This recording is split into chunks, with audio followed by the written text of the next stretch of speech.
Essa é a parte 4 dessa obra. Se você ainda não assistiu às outras partes, acesse a playlist no card acima ou na descrição do vídeo. Bem pessoal, se gostarem do vídeo se inscreva no canal e deixe o seu like para mais resumo. Espero que gostem. O nome do mãe está na descrição do vídeo. Bora para o vídeo. Na parte anterior, o velho agradece. Ela pergunta se ele está bem chamando ele de vovô. Ele fica surpreso. Junho chega e diz que finalmente a encontrou. Ela vai alegre até ao irmão. Então ela tem um irmão. Pensa o velho. Eles trocam um olhar e o velho pergunta se ele é. O velho mergulha em suas lembranças, contemplando que alcançou o fim da jornada. Enquanto pondera sobre isso, o protagonista entra, coberto de neve, limpa-se e troca olhares com o velho. A garçonete se aproxima para atendê-lo. E velho começa se animando, nos pensamentos. Se questiona se o rapaz é um artista marcial do Murim. A comida é servida, e a garçonete sugere que ele aproveite. À medida que ele se prepara para comer, o velho se aproxima, expressando o desejo de conversar. Junho, enquanto devora a refeição, acena afirmativamente. O velho se apresenta como Menchong, um ferreiro. No entanto, a resposta de Junho é lacônica. O velho fica chocado. Reflete internamente que ele é muito conhecido nas redondezas. Menchong sugere fazer uma arma sob medida para Junho, um artista marcial do Murim. Rindo, Junho questiona a necessidade de uma arma. O velho confirma e menciona ter sido reconhecido pelo próprio rei imperial. Agradecendo, Junho demonstra desinteresse. Ao sair, ele paga a conta, e a garota agradece. O velho permanece em choque. Ao alcançá-lo, o velho pede para Junho esperar, oferecendo-se para criar uma arma adequada a ele, sem custos. Ele apenas deseja ver a capacidade da arma. Junho diz que realmente não está interessado, pois um artista marcial enfraquece ao depender de armas. O velho fica surpreso. Junho desaparece, e o velho se pergunta para onde ele foi. De volta ao presente, Junho sorri, afirmando que não é apenas um rosto familiar. Internamente, o velho nota a semelhança impressionante entre os dois. São bastante parecidos. Junho instrui a irmãzinha a voltarem, mencionando que o Kyun deve estar muito preocupado. Ela concorda, e eles se despedem do velho, lembrando de evitar os bandidos. Junho comenta que o velho é mais forte do que aparenta. Enquanto a irmãzinha demonstra surpresa, Junho questiona se ela se recorda dos 3 tipos de pessoas no Murim que ele havia mencionado. A irmã responde: crianças, anciãos e um cara bonito. Ele confirma e revela estar feliz que ela tinha lembrado. Ela diz que claro que lembrava. Foi ele quem a ensinou. Internamente, o velho reconhece a oportunidade de criar a melhor arma da história. Empolgado, decide segui-los. Na feira, Kyun expressa sua fúria, indagando por que eles desaparecer sempre que saem de casa. Ele relembra os momentos de tensão vividos no dia. Junho se desculpa, explicando que a irmãzinha simplesmente saiu correndo. Ela explica que percebeu um vovô em perigo e tinha que ajudá-lo, silenciando Kyun em seus pensamentos. Junho percebe que o vovô é o homem que havia visto antes. Confuso, Kyun pergunta o que ele quis dizer com isso. Junho diz que não era nada, e continua dizendo que o caminho deles se cruzarem então deve acontecer. Kyun não entende e aborda os rumores sobre o maior ferreiro da nação em Soju. Surpreso, Junho questiona se há um sistema de classificação. Kyun responde que não exatamente, mas o ferreiro é amplamente reconhecido. Até o rei imperial admirou seus trabalhos, presenteando-o com o título de General Dragão, concedido apenas a pessoas renomadas e habilidosas. Junho, surpreso, reflete sobre o que o ferreiro disse no passado. Eu não quero me vangloriar, mas fui reconhecido pelo próprio rei imperial. Ele percebe que o ferreiro é o renomado General Dragão. A irmã pede a opinião de Junho sobre um item, e ele elogia sua aparência. Kyun percebe a presença de alguns homens, reconhecendo o uniforme da família Nangung Sai. Família Nangung, um dos 5 clãs familiares mais importantes da nação. A cena muda para a família Nangung, onde um deles questiona a certeza de que o General Dragão está presente. Um homem confirma, ordenando que o encontrem a todo custo e o escoltem de volta à família. Enquanto isso, na casa da família Nangung, um mensageiro informa que o paradeiro do General Dragão foi confirmado. O grandão pergunta se encontrou o General Dragão. Primeiro Nankun Yuki. Mas vou continuar com o grandão mesmo. O cara confirma, e o grandão pergunta onde ele está. Ele diz que foi visto em Abuk faz pouco tempo, e questiona para onde ele irá depois de pegar um barco no sul. O grandão ordena para lhe dizer onde ele está agora. O servo informa que está em Soju, e o grandão se surpreende, perguntando se é em Mancheonjang. O servo responde que não. Explica que não está em Mancheonjang, que ele simplesmente foi direto a Soju. Parecia que estava viajando. O grandão ri e diz que está tudo bem. Só porque eles não se dão bem com Mancheonjang, não significa que não podem escoltá-lo para fora de Soju, que pode ser difícil. Mas eles não têm escolha. Mesmo que ele se negue a voltar, é o dever dele persuadi-lo a voltar. E pede para explicar isso para o pelotão do céu.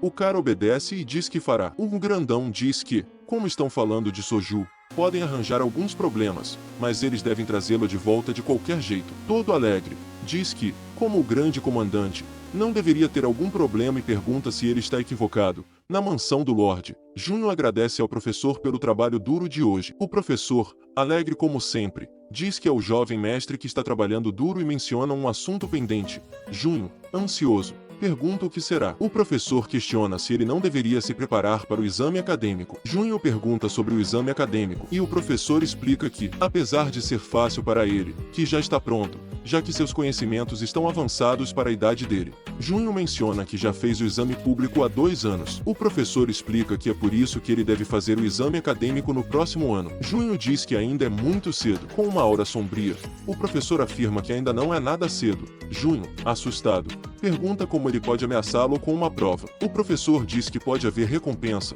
Se ele for aprovado, não terá que estudar. Se não quiser, surpreso, Junho pergunta se ele está falando sério. O professor pergunta se isso lhe incomoda. Junho responde que não, mas o professor diz que é verdade, que o pai já deu aprovação desse assunto. Diz que, se ele passar, será reconhecido como um conselheiro. Converter-se em um conselheiro é uma grande realização acadêmica na sociedade, que é um grande obstáculo para os caminhos para se tornar um sábio. Afirma que ele e o pai chegaram a um acordo, e depois disso, ele deve escolher o seu caminho. O professor pergunta se alguma coisa que ele disse o deixou motivado. Junho responde de uma certa maneira e pergunta se uma vez que passar na prova acadêmica, será reconhecido como um homem caminhando pela entrada do aprendizado. O professor confirma, e Junho fica animado, diz que vai dar o seu melhor. Te vejo em 2 dias. Despede Junho saindo, ele encontra o Kyun, e ele diz que o mestre parece estar muito feliz. Junho pergunta se ele acha. Kyun confirma e diz que hoje ele está realmente muito feliz. Junho diz que provavelmente é porque em breve será reconhecido por estudar duro e sorri inconscientemente. Surpreso, Kyun pergunta se o professor o elogiou hoje. Junho responde que tecnicamente não, mas ele pode dizer isso. Kyun diz que isso soa complicado. Junho, animado, diz que nada no mundo é simples e propõe para eles treinarem artes marciais. Kyun diz que, quando se trata de artes marciais, ele fica bem mais animado em relação aos estudos. Junho diz que é como fazer os truques finais em Dragão. Uma das servas chama por ele, e Junho pergunta o que aconteceu. Ela explica que tem um convidado que deseja vê-lo. Junho fica surpreso, e Kyun também duvida. Kyun diz pela expressão que ele fez, parece que disse algo lamentável. Junho pergunta quem é, e a serva responde que ele disse que se chama Menchong. Surpreso, Junho se pergunta se é o mesmo cara. Junho diz que parece que realmente é o destino, deixando Kyun confuso novamente. Kyun pergunta se conhece ele. Junho diz provavelmente. Junho pergunta se ele está na área de visitas. A serva confirma, e Junho diz para irem, que ele está curioso para saber o que fez ele vir até aqui. A serva diz que vai buscar a jovem senhorita. Junho fica surpreso por o General Dragão ter perguntado da irmã também. E ele diz que vai buscar a irmã, que ela deve estar ocupada, que não deveria perder o seu tempo andando por aí. Menciona o nome dela. Siyun, o jovem mestre lembra o meu nome. Na sala de espera, o velho fica surpreso por eles fazerem parte da clã Jang e se pergunta se foi uma boa ideia vir sem informar. Se questiona se será expulso. Chegando, a irmãzinha do Jan fica feliz de revê-lo. Junho diz que devem se sentar e pergunta se seria o destino que fez eles se encontrarem de novo. O velho diz com certeza, é um prazer revê-los novamente. Junho pergunta o que o traz aqui. O velho diz que veio para revê-los. A irmãzinha diz que é bom revê-lo. O velho diz que realmente é um sentimento agradável. O velho pede desculpa por não ter se apresentado mais cedo. Se apresenta como Menchong, especializado na arte de dobra de ferros. Diz que provavelmente já ouviram falar sobre ele. Junho revela que sabe quem ele é. Então você sabe que eu sou, diz o velho. Junho diz que só um pouco, que ele tinha esse olhar feroz e arrepiante em seus olhos, e ele achava que ele teria perdido. Confuso, o velho diz que sabe mais que só um pouco sobre ele. Junho diz que isso não é tão relevante. O importante é que ele veio todo esse caminho porque queria vê-los. Pergunta qual seria a razão, e o velho diz que parece que ele entende. Junho diz que não gosta de coisas complicadas. Pede para o velho se sentar e pergunta por que ele está se levantando assim. O velho, aliviado, diz que parece que não será expulso. Aborrecido, Jan diz que a família dele não é tão rude assim. O velho diz que isso é bom de ouvir, que a intenção dele era de ver eles, e, se possível, ele quer ficar perto deles o máximo que conseguir. A irmãzinha fica surpresa. O velho diz que, como mencionou, ele é um ferreiro, e quando viu eles pela primeira vez, o velho não consegue explicar o que sentiu. A irmãzinha pergunta se poderia ser amor. O ferreiro e o Junho sentem calafrios. Rindo, ela diz que estava brincando. O velho esclarece que sentiu uma inspiração, algo tipo destino. Sem graça, Junho pergunta se isso não seria o amor. Sem jeito, o velho diz que é rude arreliar um velho assim. Junho volta para a conversa anterior, e o velho diz o que ele estava tentando dizer, é que ele queria criar uma arma para eles. Sorrindo, Junho diz que ele não mudou nada. Confuso, o velho pergunta o que ele queria dizer com isso. Junho responde que não é nada. Entusiasmada, a irmãzinha pergunta se o velho vai fazer uma arma personalizada para ela. O velho confirma e diz que, se permitirem que ele faça uma, ele gostaria de ficar ao lado deles e forjá-las. Ainda mais animada, ela lembra o que Kyun disse e pergunta se ele é o ferreiro que foi reconhecido pelo próprio rei imperial. É um elogio generoso, diz o velho. Animada, a irmãzinha diz que está de boa.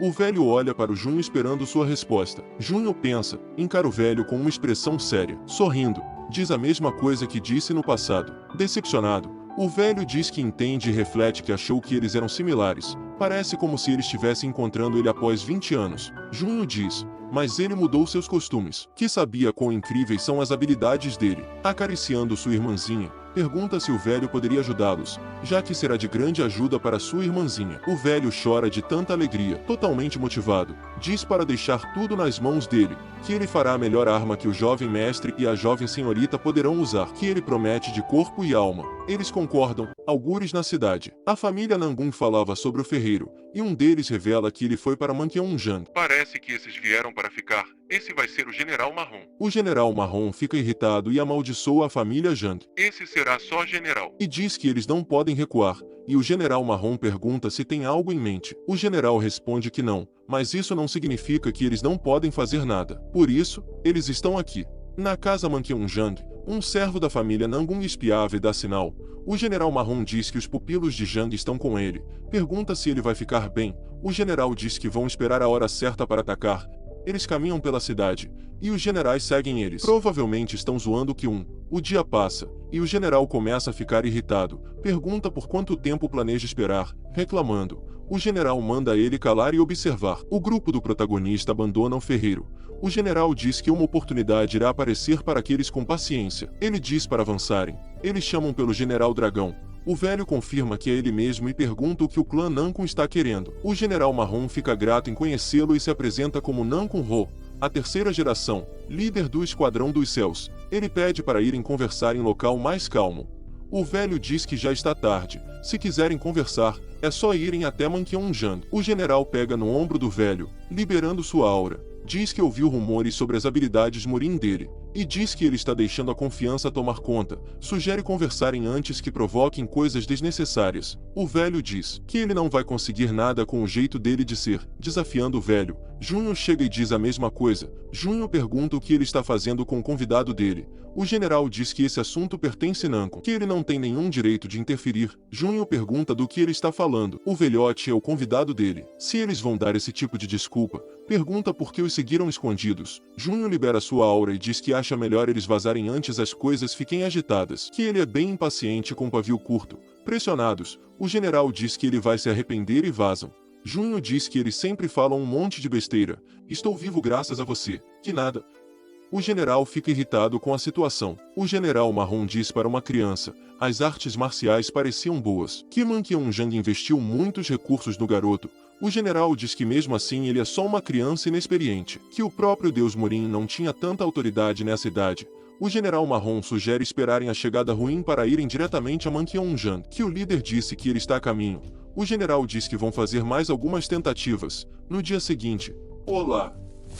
Depois de algumas tentativas falhas, o general fica muito irritado, aborrecido. O general Marrom diz que o avisou, que poderia ser jovem, mas ainda é bem habilidoso. Era só admitir que está fora das capacidades deles, e deixarem as coisas seguirem. O general pergunta como isso vai mudar alguma coisa. O general Marrom sugere que, em vez de tentar falar com o ferreiro e a criança, por que não tentar alguém que vão conseguir falar? O general pergunta se está falando do líder Manqueonjang. Pergunta se ele realmente acha que o líder iria conversar com eles. O general Marrom diz que não custa nada tentar. No dia seguinte, atual comandante de Manqueonjang, Yon Sanwai, sem jeito. O general Marrom diz que solicitaram um encontro com o líder porque alguém como ele veio. O cara responde que o líder está ocupado. O general Marrom diz que eles são do clã Nankun, e Yon fala para eles falarem o que querem. Eles trocam olhares e não falam nada. O cara diz que parece que eles não têm nada a falar, quando tiverem, é só voltarem. O general Marrom tenta dizer algo, mas o general diz que vão voltar. Marrom concorda, diz parece que a situação está fora do alcance deles, e se retiram. O vídeo vai ficando por aqui. Não se esqueça de se inscrever no canal se não é inscrito. Se curtiu, deixa o seu like e comenta se quer a continuação da obra. Obrigado por assistir. Até o próximo vídeo.